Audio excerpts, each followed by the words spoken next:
Welcome to the Dalen Show. Woo! What's going on, people? And welcome to one of your favorite series of all time. Welcome back to Cardinals Talk. I'm Dalen Flowers. He's Russ Eddins. And welcome to a long-awaited episode number 7 of Cardinals Talk. If you're new, hit that subscribe button. It's free, and it helps us keep growing the channel and allows us to keep on having these conversations in the future.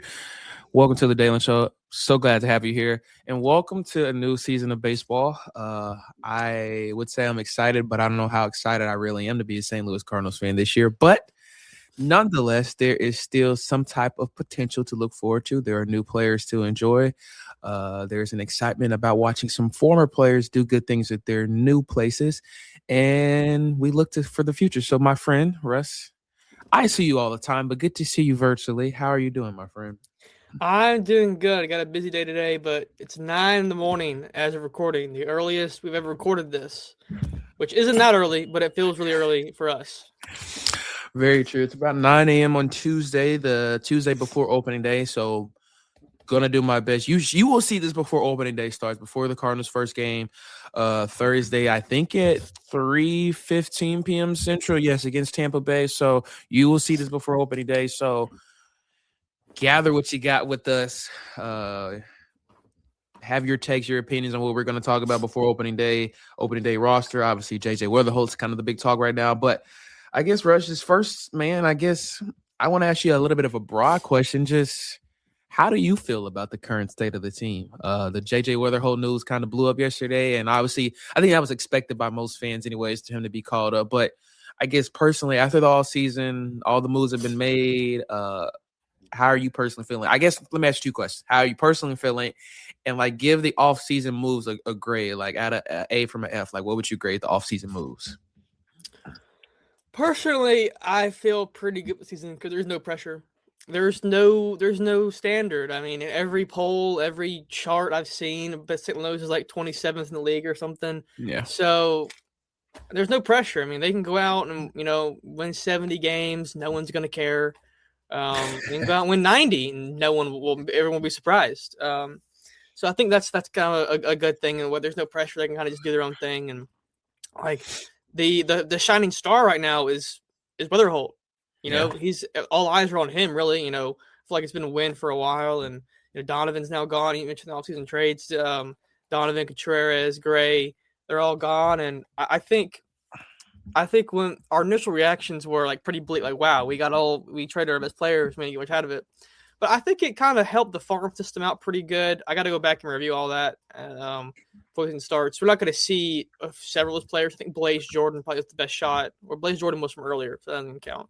I think we're not going to see many of those players off the top of my head. We didn't get any like true major leaguers, I don't think. I think we just got a lot of prospects, if I'm not mistaken.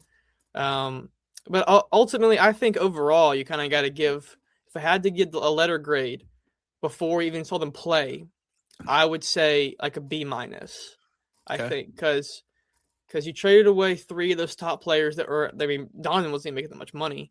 But you traded away some of those top guys, and you got some good players out of it, but it remains to be seen how they do, in their first year in the Cardinal system, which I think is going to be really telling of the development of the system. You got these new fresh prospects, you got to develop them. So we'll see how that goes in this season, majors and minors.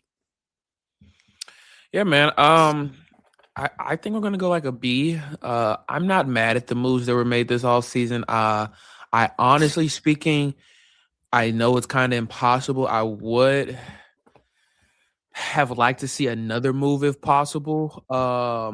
I think that there could have been another young piece added to this team that I really would have liked to see. I'm not really sure where.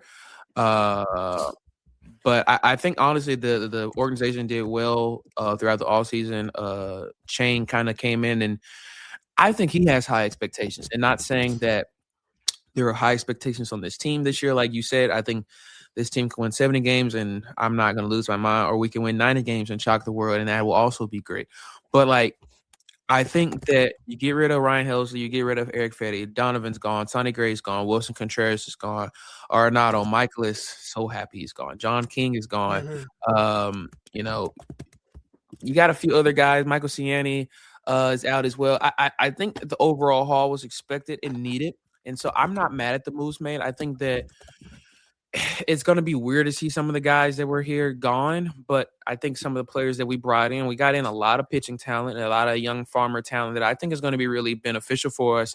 And I honestly think our rotation pitching wise may surprise some people. I don't think it necessarily is that bad. I think that McGreevy is going to improve. And I think that the entire Cardinals organization is not going to be as bad. I think that JJ Weatherholt is going to be able to provide some things that is going to be important. I think Mason Wynn, I think people forget how talented he is on both ends. I'm really, really hoping that this is the year that we see Jordan Walker kind of just find rhythm. I don't want to say explode because I almost did because I really want to see him explode, but just find some rhythm. Just find a bit of consistency, find some confidence, make it a decent season defensively and batting, and just become a guy that I think you, myself, and all Cardinals fans have been hoping that he turns out to be. And I think that will be very monumental for this team. Ollie Marmol, he got a contract extension. I know that's kind of been up in the air in terms of reaction from Cardinals fans. So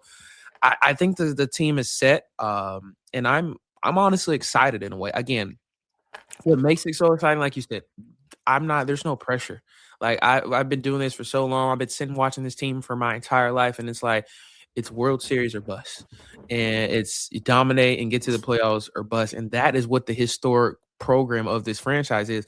But now, in a way, it's just like, let's just watch and learn at this point. Let's not have an expectation of sweeping every team in our division. Let's not have any real division of let's go out and win the NL this year. No, it's just let's sit back, watch, and learn. And I think for me personally, that's the most exciting part.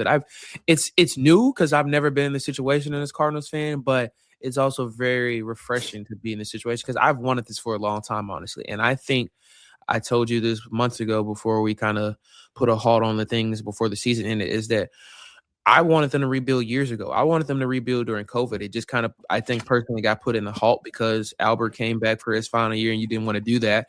But I wanted this to happen in 2020. I thought that it was time at that point to kind of rebuild and move on to different motions. And then 2022 happened. Goldie won the MVP. Albert, kind of get to the playoffs. And then since that Philly series, man, I have not really enjoyed watching Cardinals baseball much of all since 2022 in the playoffs. So I think it's exciting just to, I guess, kind of just be able to watch and not really expect much.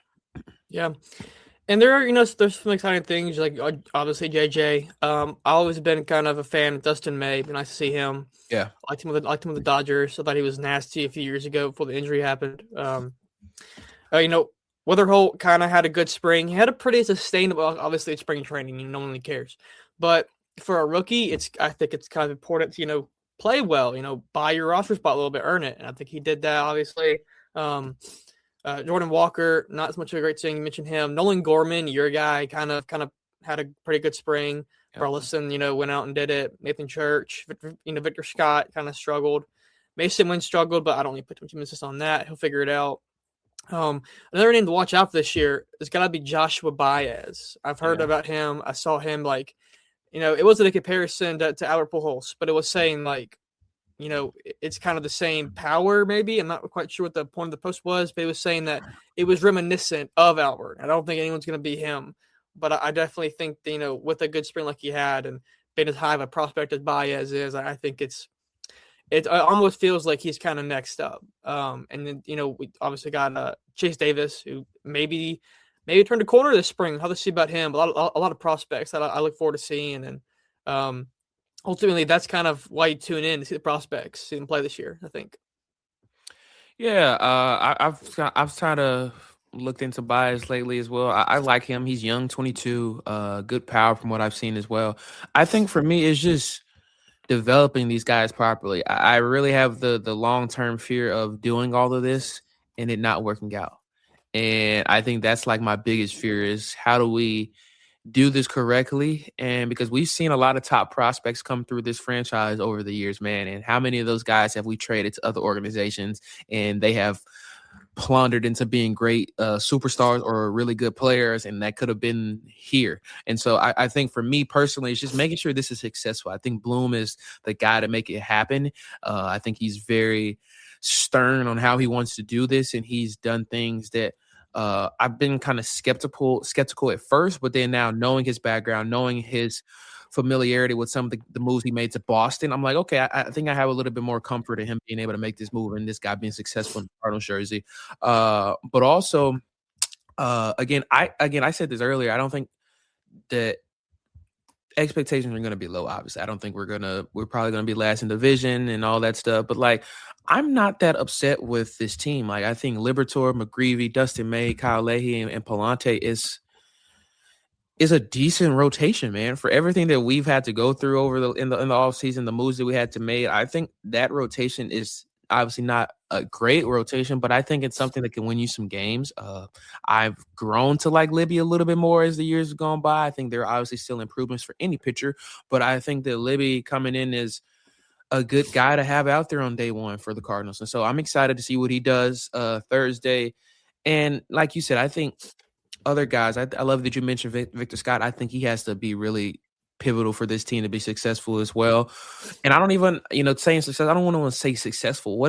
How do you grade success for this team this year? Like, is it winning games, or is it just developing these players and making sure guys get better? Is it limiting things that you saw problems from last year? Like, how do you grade success for this team this year if you're a Cardinals fan, Russ? I think it's, from a fan's perspective, obviously you want to win games. You want to go to the ballpark and see your team play well. And so ultimately, I'm looking for a team that's, going to compete in games. You're not going to win over the course of the whole month, the whole season. But I want to see some good baseball at the very least. I want to go to the ballpark, and I don't want to get blown out of the water every game. If I'm going I'm in Oxford, I'm 6 hours in St. Louis. I'm driving up there. I'm kind of scared to go to the ballpark this year because I don't want to see the team get blown out in person. So I think you just have to play competitively, day in and day out. And if the result doesn't come out, you lose the game. It's what it is. But from a fan perspective, I just want to see some good baseball. So as long as they're not like the bad news Bears out there, or the White Sox, they don't get that bad, then I don't think many people are gonna have too much of an issue with it. But if they start, having 4 or 5 errors a game, which I don't think they will, because the Cardinals and they're great, defensively. But if they start getting blown out of the water a little bit, then I kind of, from a fan perspective, people are just gonna turn TV off.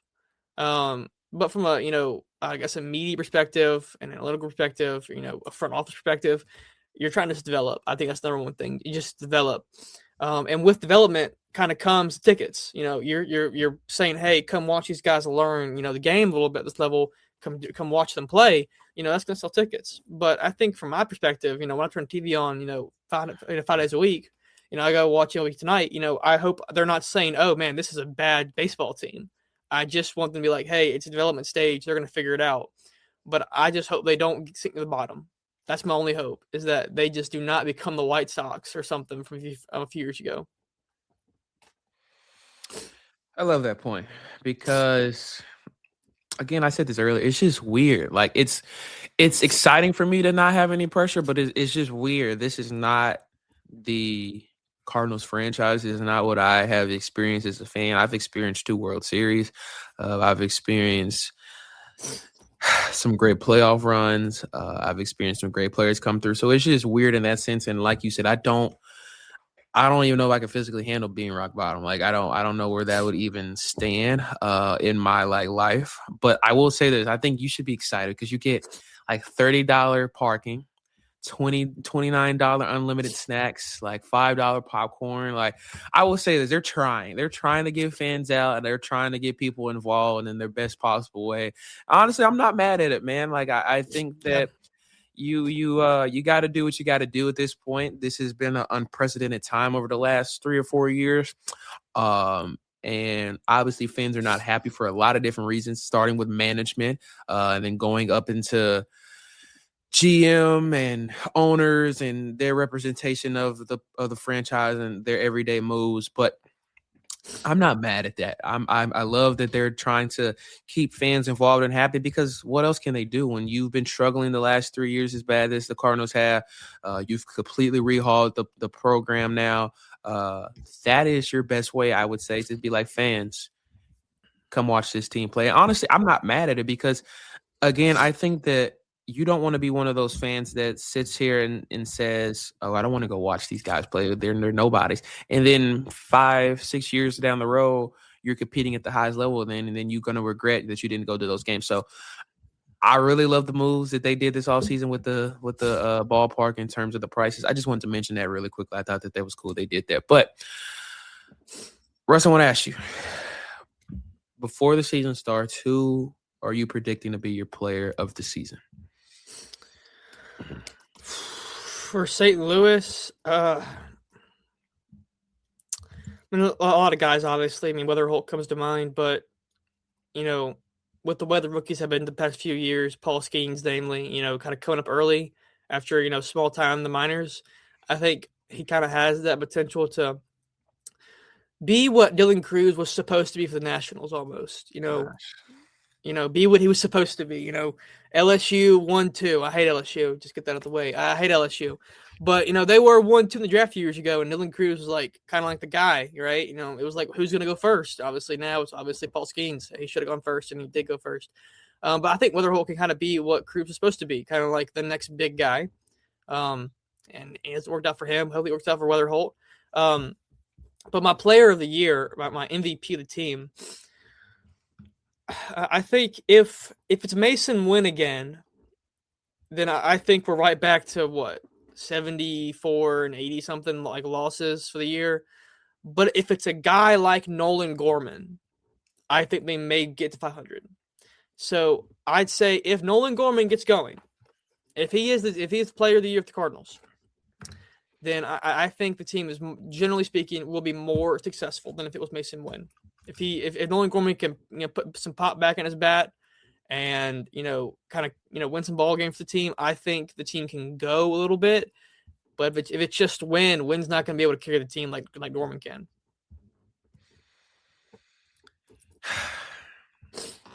I'm standing on business and I'm saying Nolan Gorman, and I don't care. You're going to see an astronomical jump from my man this year. I'm calling it now, 270 batting average throughout the 270. year. Wow. I'm calling it. What's that, 30 points above league average, by the way? Just so we're clear. Yes. That's like 3 hits more than league average hitter per what? 270 BA this year. I'm giving him like 20 home runs. That's it? Only 20? Yeah, I'm trying to be realistic. I already was unrealistic with the 270 BA, so I'm trying to be realistic. 20 homers. I'll go like 60 RBIs. And I'm 60. And I'm content. I'm content. I mean, what do you expect me to say, Russ? If he hits 20 homers, then he's getting to at least 90 RBIs. I mean, you think so? Because half of them are going to be like of the solo variety. The other half will probably be like 2s and 3s. And then if he's hitting 20 homers, well, I surely hope he's hitting 30 doubles.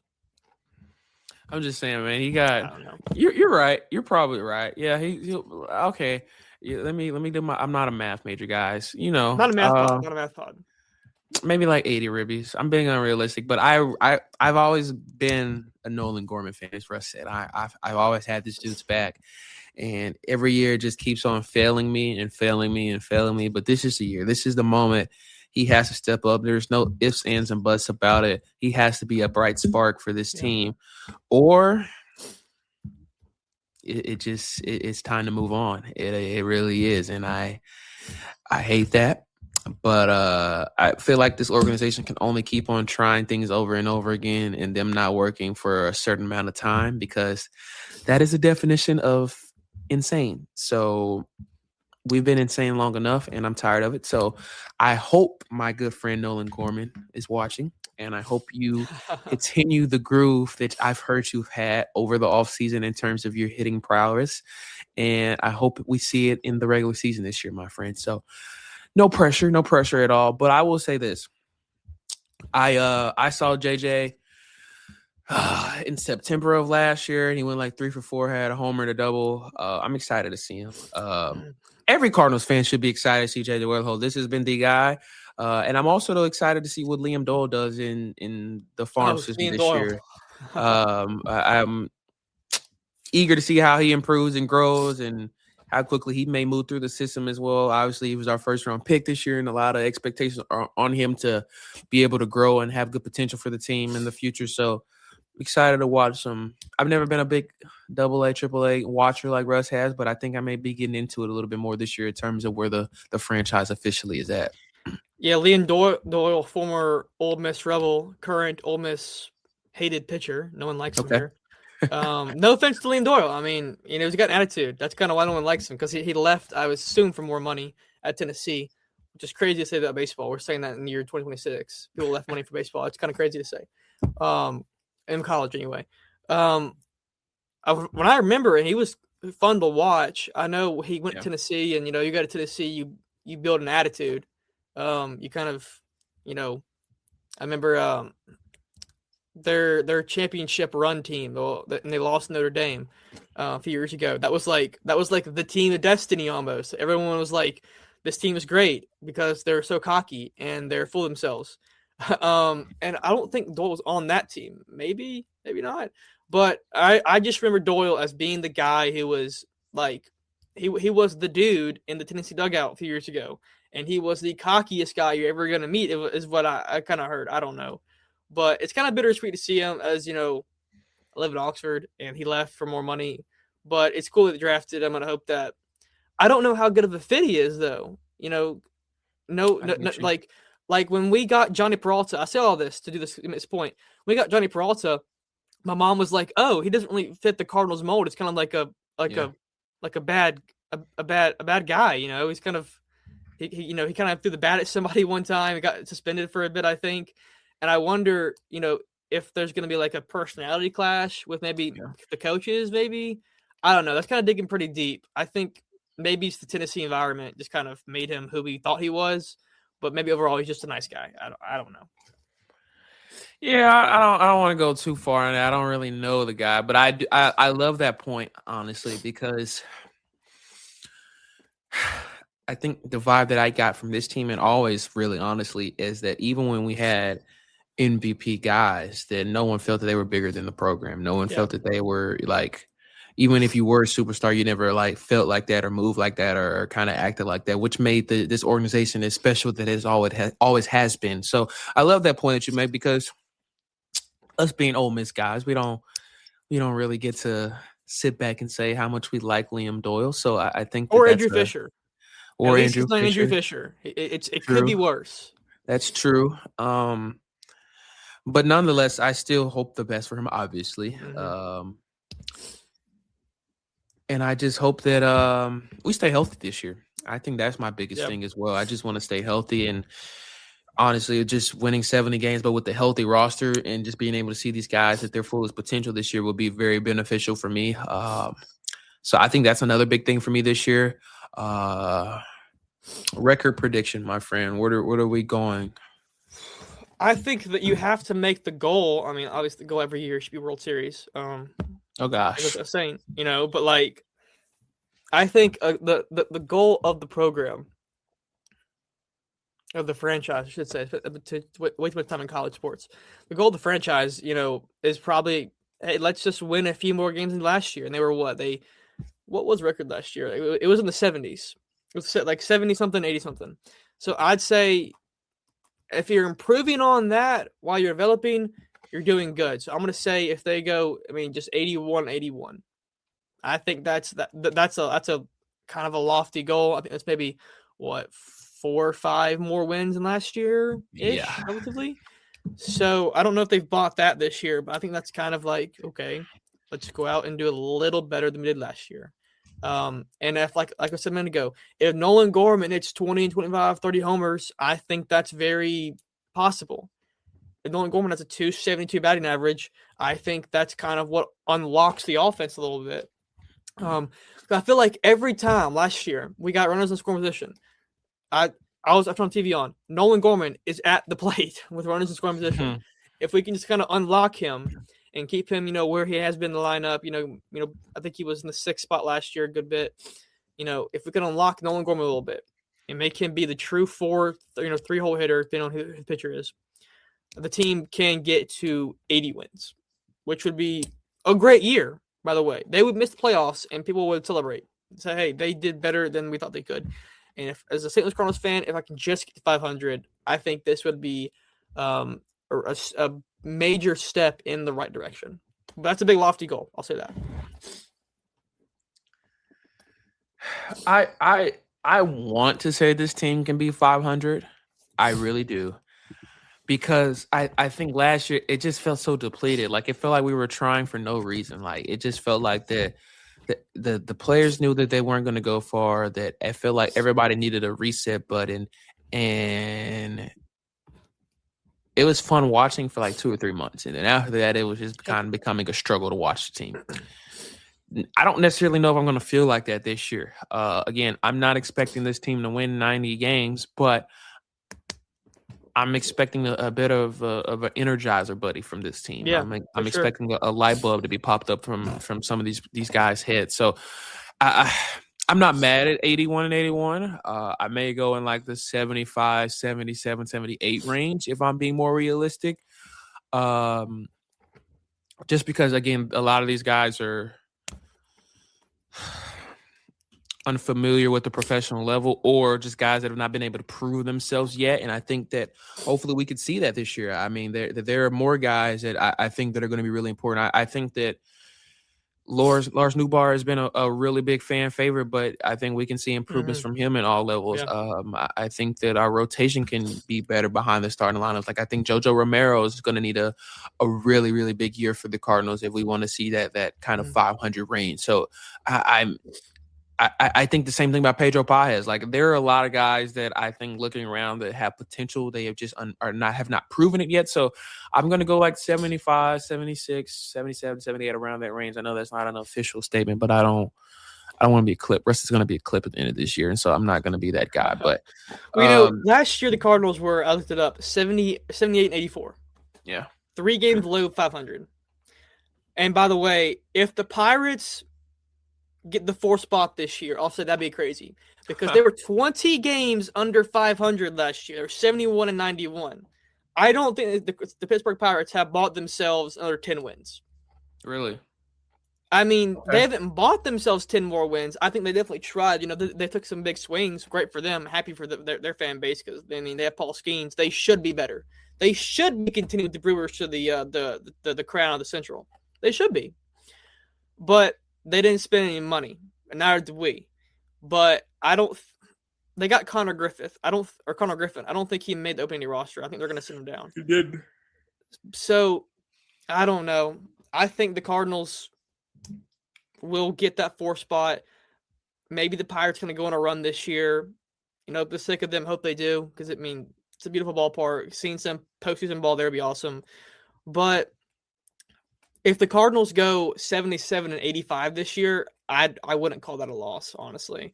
If you're only losing 1 game after trading, if you're losing 1 less game after trading away Donovan, Contreras, and Gray, then I mean you done something right there. Ultimately, I think 81 is what I'm gonna go with because that's what I want to see. That's what I hope to see. But personally, I wouldn't be surprised if they went like a 70, like you said, a 75 or a 74. Just got my email from the Daily Mississippian guys. Make sure you go check them out. Doing great work, by the way, my friends. I don't know.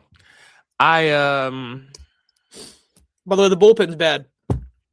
Yeah, that was my point that I was actually about to go into because that's why I said I don't know because like the starting rotation is not my concern. It's the bullpen after JoJo.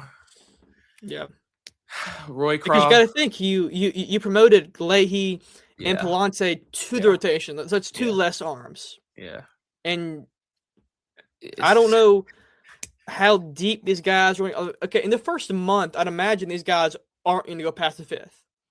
Libby is not going past the 5th until at least probably May.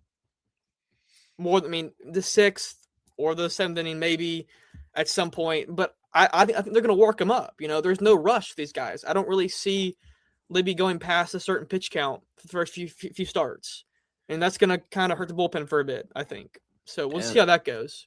That's why I said I don't know if I can see this team winning any games. The bullpen now that the moves have been made, and Leahy, and Libby and McGreevy have kind of been moved around. JoJo Romero, Stanek, George Siriano, Justin Bruley, Riley O'Brien. I mean, my expectations aren't high for a reason, and that's kind of why it's the bullpen. So we'll see how that plays out.